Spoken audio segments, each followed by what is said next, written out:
Rahul K V കൂടുതൽ വിവരങ്ങളുമായി ചേരുന്നുണ്ട്. രാഹുൽ, ഈ 999 ഓട്ടോമോട്ടീവ് എന്ന് പറയുന്ന കമ്പനി ഇവർക്ക് വേണ്ടിയിട്ടുള്ള ഒരു റീൽസ് ചിത്രീകരണമാണ് നടന്നത്. നോക്കൂ, പൊതുനിരത്തിലാണ് കാർ റേസിംഗ്, 2 കാറുകളുടെ റേസിംഗ് സംഘടിപ്പിച്ചത്. അതിലൊരു യുവാവിന് ദാരുണമായൊരു മരണം സംഭവിച്ചിരിക്കുകയാണ്. സന്ധ്യ, അതായത് റീൽ എന്നോ അല്ലെങ്കിൽ ഹ്രസ്വ പ്രൊമോഷണൽ വീഡിയോ എന്ന് വേണമെങ്കിൽ പറയാം. ആഡംബര വാഹനങ്ങളുടെ ഡീറ്റെയിലിംഗ് അതുപോലെ ആക്സസറീസുകളുടെ വിൽപ്പന നടത്തുന്ന സ്ഥാപനമാണ് കോഴിക്കോട് നഗരത്തിൽ തന്നെയുള്ള. നിരവധി ആഡംബര വാഹനങ്ങളുടെ വീഡിയോ ഇവരുടെ പേജുകളിൽ, ഇൻസ്റ്റാഗ്രാം പേജുകളിലടക്കം ഉണ്ട്. അതുപോലെ ഒരു വീഡിയോ ചിത്രീകരണമാണ് ഇന്ന് നഗ്നമായ നിയമലംഘനത്തോടു കൂടി പൊതുനിരത്തിൽ നടന്നതെന്നതാണ്. ഉദാഹരണത്തിന്, ഇതിപ്പോൾ ചിത്രീകരിക്കുന്നതിൻ്റെ ഭാഗമായി അവർ കൊണ്ടുപോയ യുവാവ് തന്നെ അപകടത്തിൽപ്പെട്ടു.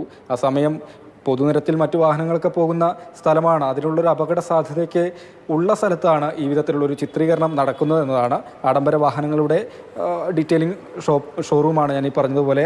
അതുകൊണ്ട് തന്നെ ഡിഫൻഡർ അതുപോലെ ബെൻസിൻ്റെ ഒരു വാഹനമാണ് ഈ ചിത്രീകരണത്തിന് വേണ്ടി ഉപയോഗിച്ചിരുന്നത്. ചിത്രീകരണം പൂർത്തിയാക്കി അവരുടെ പേജിൽ അപ്ലോഡ് ചെയ്യുക എന്നൊരു ഉദ്ദേശത്തോടു കൂടി ആയിരുന്നു എന്നാണ് അതുമായി ബന്ധപ്പെട്ടവർ പറയുന്നത്. പക്ഷേ കൂടുതൽ കാര്യങ്ങൾ പ്രതികരിക്കാൻ ഏതായാലും സ്ഥാപനവുമായി ബന്ധപ്പെട്ട ആളുകൾ തയ്യാറായിട്ടില്ല എന്നതാണ്. ആൽവിൻ്റെ മൃതദേഹം ആൽവിനെ ആദ്യം കോഴിക്കോട്ടെ സ്വകാര്യ ബേബി മെമ്മോറിയൽ ആശുപത്രിയിലേക്കാണ് കൊണ്ടുവന്നത്. അതിനുശേഷം മൃതദേഹം ബീച്ച് ജനറൽ ആശുപത്രിയിലേക്ക് മാറ്റിയിട്ടുണ്ട്. നാളെ അവിടെയാണ് പോസ്റ്റ്മോർട്ടം നടക്കുക. അപ്പോൾ ബീച്ച് ജനറൽ ആശുപത്രിയിൽ ഈ സ്ഥാപനവുമായി ബന്ധപ്പെട്ട ആളുകളൊക്കെ തന്നെ വന്നിട്ടുണ്ടായിരുന്നു. പക്ഷേ എങ്ങനെയാണ് അപകടം, അതുമായി ബന്ധപ്പെട്ട കൂടുതൽ കാര്യങ്ങൾ, സ്ഥാപനവുമായി ബന്ധപ്പെട്ട കാര്യങ്ങളൊന്നും തന്നെ അവർ മാധ്യമങ്ങളോട് തുറന്ന് സംസാരിക്കാൻ തയ്യാറായില്ല എന്നതുകൂടിയാണ്. ഏതായാലും പോലീസ് കാര്യങ്ങൾ പരിശോധിക്കുന്നുണ്ട്. അനൂപ് പറഞ്ഞത് പ്രകാരം സ്ഥാപനത്തിൻ്റെ ആളുകൾ അവരെ വെള്ളയിൽ സ്റ്റേഷനിൽ വെച്ച് മൊഴിയെടുക്കുന്നു എന്നതുകൂടിയാണ്. ഏതായാലും നഗ്നമായ നിയമലംഘനമാണ് നടന്നിട്ടുള്ളതെന്ന കാര്യത്തിൽ സംശയമില്ല. പോലീസും മോട്ടോർ വാഹന വകുപ്പും ഒക്കെയാണ് ഈ വിഷയത്തിൽ അന്വേഷിച്ച് ഉചിതമായ നടപടി സ്വീകരിക്കേണ്ടത്. നാട്ടുകാർ ഓട്ടോമോട്ടീവ് എന്ന കമ്പനിയുടെ ഈ സമൂഹ മാധ്യമങ്ങളിൽ അവരുടെ പേജൊക്കെ പരിശോധിക്കുകയാണെങ്കിൽ മനസ്സിലാവും, ഇത്തരത്തിലുള്ള ഒരുപാട് വീഡിയോകൾ അവരുടെ പേജിലുണ്ട്. അപ്പോൾ ഇങ്ങനെ നേരത്തെ പറഞ്ഞു, ബീച്ച് റോഡിൽ ആ ഒരു 7:30 സമയത്ത്, രാവിലെ 7:30 സമയത്ത് വലിയ തിരക്കില്ലാത്തൊരു സമയത്താണ് ഇവരിങ്ങനെ റീൽസ് ഒക്കെ എടുക്കാൻ, സാധാരണയായി റീൽസ് എടുക്കാൻ എത്തുന്നവർ വരുന്നത് എന്ന് പറയുന്നു. ഈ 999 ഓട്ടോമോട്ടീവ് എന്ന കമ്പനിക്ക് വേണ്ടിയിട്ട് ആൽവിൻ എത്തുന്നതും ആ സമയത്ത് തന്നെയാണ്.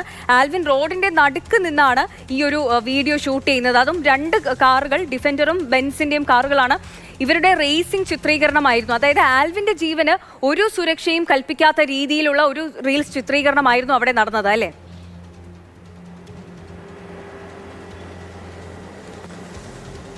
തീർച്ചയായും അങ്ങനെ തന്നെയാണ് മനസ്സിലാക്കേണ്ടുന്നത്. 2 കാറുകൾ ഒരേ ദിശയിൽ, സന്ധ്യ, അതായത് ബട്ട് റോഡ് ഭാഗത്ത് നിന്ന് വെള്ളയിൽ ഭാഗത്തേക്ക് 2 വാഹനങ്ങൾ, ബെൻസിൻ്റെ ഈ വാഹനവും ഡിഫൻഡറും വരുന്നു.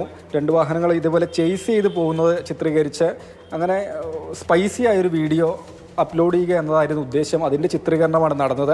അപ്പോൾ ഈ വാഹനങ്ങൾ 2ഉം കടന്നു പോകുന്ന സമയത്ത് അതിൻ്റെ നടുക്ക് നിന്ന്, റോഡിൻ്റെ നടുക്ക് ആൽവിൽ നിൽക്കുന്നു. 2 ഭാഗത്തൂടെ വാഹനങ്ങൾ കടന്നു പോകുന്ന വിധത്തിൽ ചിത്രീകരിക്കുക എന്നതാണ് ഉദ്ദേശിച്ചത്. അപകട സാധ്യത വളരെ അധികം ഉള്ള ഒരു കാര്യം തന്നെയാണ്. അപ്പോൾ ഈ ഡിഫൻഡർ അത് തെന്നി മാറി ആൽവിൻ്റെ ദേഹത്തേക്ക് ഇടിച്ചു കയറുകയാണ് ഉണ്ടായത്. വാഹനം ഓടിച്ചയാളെയും ഏതായാലും വെള്ളയിൽ പോലീസ് മൊഴിയെടുക്കുന്നു എന്ന് തന്നെയാണ് മനസ്സിലാക്കുന്നത്. പറഞ്ഞതുപോലെ നാട്ടുകാരും പരാതി പറയുന്നതാണ്, അവിടെ വീഡിയോ ചിത്രീകരണം, വാഹനങ്ങളുടെ വീഡിയോ റീൽസൊക്കെ ചിത്രീകരണം ഒരുപാട് നടക്കുന്നത് എന്നതാണ്. പൊതുനിരത്തിൽ ഈ വിധത്തിൽ അനുമതിയില്ലാതെ ചിത്രീകരിക്കുന്നത് നിയമലംഘനമാണെന്ന കാര്യത്തിൽ സംശയമില്ല. അപ്പോൾ പോലീസ്, മോട്ടോർ വാഹന വകുപ്പൊക്കെയാണ് ഇതിൽ ഉചിതമായ നടപടി സ്വീകരിക്കേണ്ടത്.